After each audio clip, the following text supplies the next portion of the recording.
संदीपजी, हिंदी भाषा अनिवार्य करण्याच्या मुद्द्यावरून भाजपची आज मुंबईत बॅनरबाजी पाहायला मिळते. या बॅनरबाजीकडे आपण कसं बघता? आपण जो विरोध करताय किंवा त्याला प्रत्युत्तर दिलेलं आहे का? राज ठाकरेंच्या घराच्या हाकेच्या अंतरावर आहे. असं आहे की भारतीय जनता पक्ष हा सरकारमधला पक्ष आहे. त्यांचे 132-136 आमदार आहेत. सरकारमध्ये असलेल्या पक्षांनी किंवा लोकांनी जबाबदारीने वागणं अपेक्षित आहे. बॅनरबाजी करून हा प्रश्न सुटणार आहे का, हा महत्त्वाचा प्रश्न आहे. आज जी राष्ट्रीय शिक्षण धोरण आलेलं आहे, NEP आलेली आहे, त्या NEP मध्ये काय म्हटलं याचा अभ्यास मला वाटतं भारतीय जनता पक्षाच्या लोकांनी करणं आवश्यक आहे.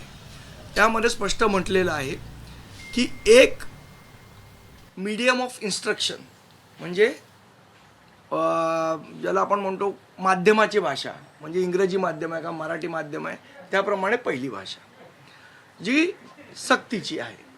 दुसरी राज्याची भाषा जी महाराष्ट्रामध्ये मराठी आहे ही सक्तीची आहे. आणि तिसरी भाषा ही अनिवार्य किंवा सक्ती हा शब्द शैक्षणिक धोरणात कुठेही म्हटलेला नाही. त्यांनी म्हटलं की तिसरी भाषा ही राज्याची असावी, कुठल्याही राज्याची असावी. 22 भाषा ज्या आहेत त्यापैकी कुठलीही असावी, त्याच्यावर त्या त्या राज्यांनी निर्णय घ्यावा ही कुठली ठेवायची किंवा त्याच्या संदर्भातला चॉईस हा मुलांना दिला पाहिजे. त्याच्याबद्दल सक्ती करण्याची कुठलेही धोरण हे NEP मध्ये नाही. मग असं असताना तिसरी भाषा जर आपण ठेवली की ऑप्शनल, ती कुठली शिकायची हे मुलांनी ठरवावं, मग हिंदीची सक्ती का, हा आमचा प्रश्न आहे. या प्रश्नाला उत्तर देत नाहीत ते लोक. आणि बॅनरबाजी करून प्रश्न सुटणार आहे का? तुम्ही चर्चा करा ना, आमच्याशी चर्चा करा. भाषेचे जे तज्ज्ञ आहेत, जी समिती आहे, भाषा समिती आहे, त्यांच्याशी चर्चा करा आणि यातनं मार्ग काढा. बॅनरबाजी करून मार्ग निघणार आहे का? तुम्ही सरकारमध्ये आहात ना. सबका साथ सबका विकास हे तुमचं स्लोगन आहे. मग सबका साथ सबका विकास होर्डिंगबाजी करून होणार आहे का? जे तुमच्या ज्या लोकांना हे म्हणणं पटलेलं नाही त्यांच्याबरोबर चर्चा करून मार्ग काढणं हा समंजसपणा सरकारने दाखवला पाहिजे की नाही? तो समंजसपणा न दाखवता तुम्ही जर होर्डिंगबाजी करणार असाल तर त्यातनं मार्ग निघेल का? काल सन्माननीय मुख्यमंत्री देवेंद्र फडणवीस साहेब म्हणाले की इंग्रजी भाषेला तुमचा विरोध का नाही, हिंदीलाच का विरोध आहे? तुम्ही सरकारमध्ये आहात, 230 लोकांचं बहुमत तुमच्याकडे आहे. माझं देवेंद्र फडणवीस साहेबांना आवाहन आहे, विनंती आहे, त्यांनी इंग्रजी माध्यमाच्या जेवढ्या शाळा आहेत त्या सगळ्या शाळांची मान्यता रद्द करावी आणि त्यांना मराठी भाषेच्या माध्यमची परवानगी द्यावी. तुम्ही सरकारमध्ये आहात, करू शकता, करा. आमचा काही इंग्रजी भाषेला पण पुळका नाही आहे ना. तुम्ही करू शकता का हे फडणवीस साहेब, की सगळ्या जेवढ्या इंग्रजी माध्यमाच्या शाळा आहेत त्या बंद करा आणि त्यांना सांगा आजपासून तुम्ही मराठी माध्यमाची शाळा. आमचा विरोध आम्ही करणार नाही. बघा, करून बघा. फडणवीस साहेबांनी करून बघावं. ते सरकार आहे, 230चं बहुमत आहे, करा तुमच्या हिंमत असेल तर. पण मुख्यमंत्री म्हणतायत की अनिवार्य जरी का गोष्ट असली की तरी तिसरी भाषा हिंदी भाषा ही आपण याच्यासाठी घेतली की आपल्याकडे शिक्षक उपलब्ध आहेत, एकूणच त्याचे रिसोर्सेस उपलब्ध आहेत आणि ते सोपं जाईल. हिंदीच्या व्यतिरिक्त जर का दुसऱ्या भाषा घेतल्या तर ते अवघड जाऊ शकतं, प्रॅक्टिकली ते पॉसिबल होणार नाही, हे ते समजावून सांगण्याचा प्रयत्न आहे. बघा, नीट एक समजून घ्या विषय. समजा असं पकडा मी तामिळ आहे, बरोबर, माझी मीडियम ऑफ इन्स्ट्रक्शन इंग्लिश आहे, इंग्रजी माध्यमात मी आहे, तर मला इंग्रजी शिकायलाच पाहिजे. दुसरं, मी या राज्यात राहतो, महाराष्ट्र राज्यात, तर इथली संपर्काची भाषा हिंदी नाही आहे, मराठी आहे. मग मला मराठी शिकणं क्रमप्राप्त आहे, मी मराठी शिकलीच पाहिजे कारण इथली संपर्काची भाषा आहे. तिसरी भाषा माझी मातृभाषा ही तामिळ आहे, बरोबर ना. तर मी माझी मातृभाषा शिकली पाहिजे का दुसऱ्या राज्याची हिंदी शिकली पाहिजे? रिसोर्सेस नाहीत हे कारण असू शकत. रिसोर्सेस नाहीत, रिसोर्सेस तयार करा. किंवा ह्याच्यामध्ये दुसरा विचार प्रवाह आहे जो भाषा तज्ज्ञांचा आहे. ते असं म्हणतात की पहिलीपासूनची जी मुलं आहेत यांना जर तुम्ही तिसरी भाषा त्यांच्यामध्ये निर्माण केली तर तिसरी भाषा नीटपणे शिकता येणार नाही. तिसरी भाषेमुळे त्यांच्या उरलेल्या दोन भाषा ज्या शिकतायत त्या भाषाही त्यांना धड येणार नाही. हे भाषा तज्ज्ञांचं मत आहे, ह्याच्यामध्ये मी काही तज्ज्ञ नाही, हे भाषा तज्ज्ञांचं मत आहे. तर भाषा तज्ज्ञांनी याच्या संदर्भात भाषा तज्ज्ञांची चर्चा करावी. आणि बरं त्या NEP मध्ये असंही म्हटलं ना की कंपल्सरी तुम्ही तिसरी भाषा शिकवाच असं म्हटलेलं नाही. मग 2 भाषेचा ऑप्शनही राहू शकतो, म्हणजे हा वादच मिटेल. पण तुम्ही जर चर्चाच करणार नसाल कोणाशीच सरकार म्हणून, आज कुठली आंदोलनं काय झाली तुम्ही चर्चा करता ना, मग या गोष्टींवर चर्चा करायला सरकार का ना बोलवत कोणाला? एवढे ॲडॅमंट काय आहेत?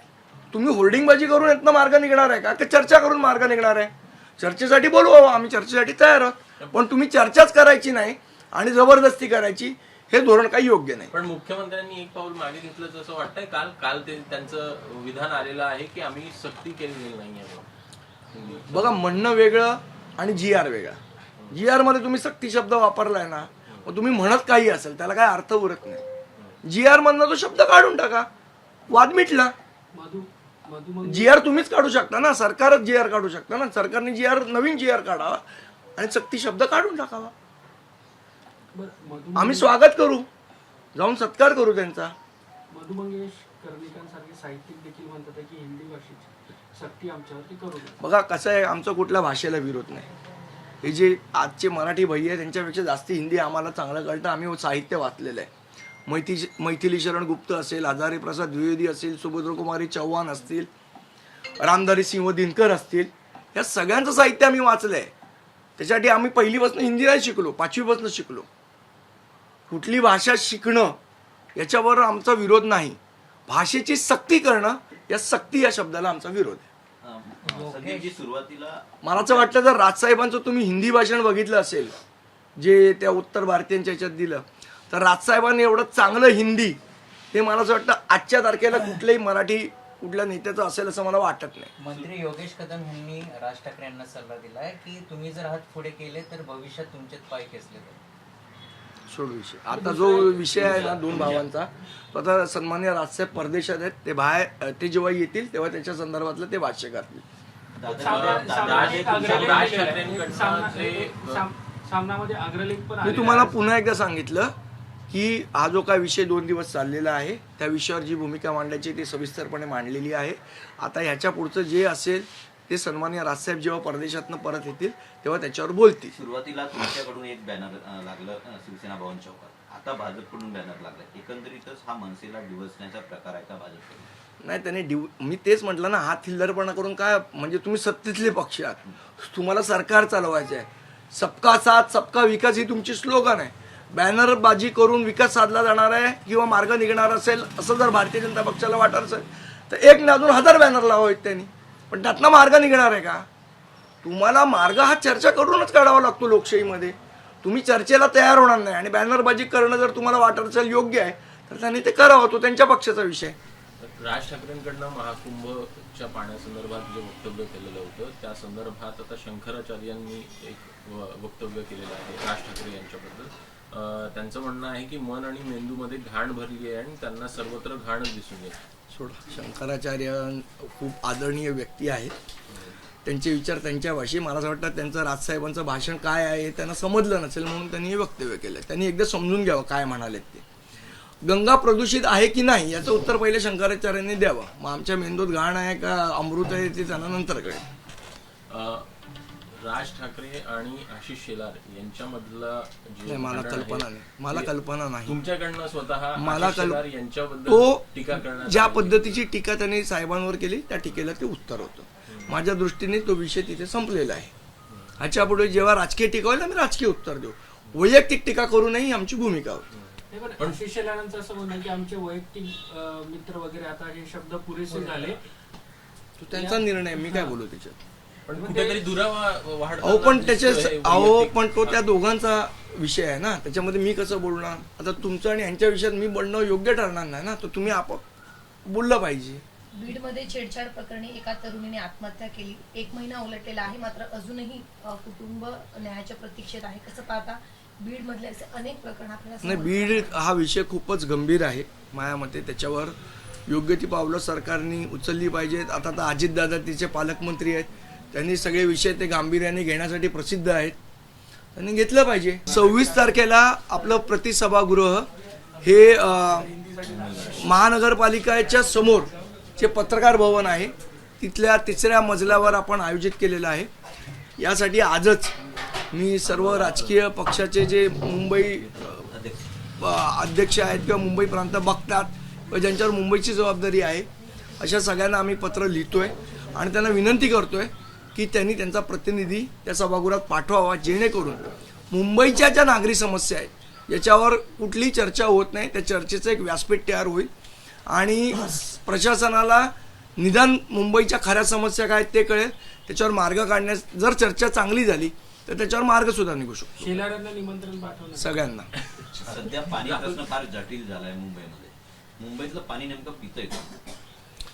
नाही, मला असं वाटतं की पाणी प्रश्नांवर एक सरकारने किंवा महानगरपालिकेने श्वेतपत्रिका काढली पाहिजे की आता पाण्याचा साठा किती आहे, किती ठिकाणी पाणी त्यांचं जात आहे, पाणी जर गळती होत असेल तर ती कुठे होते, या सगळ्यावर एक श्वेतपत्रिका काढावी महानगरपालिकेने. मोठ्या मोठ्या टॉवर्सना मोठं म्हणजे पाणी दिलं जातंय, पण चाळ भागामध्ये पाणीच येत नाही अशी नागरिकांची ओरड आहे. नाही, सगळ्यांना पाण्यावर सगळ्यांचा हक्क आहे ना, शेवट टॅक्स सगळे भरतात, टॉवरवालेही भरतात आणि चाळवालेही भरतात, त्यामुळे हक्क समान आहे सगळ्यांचा.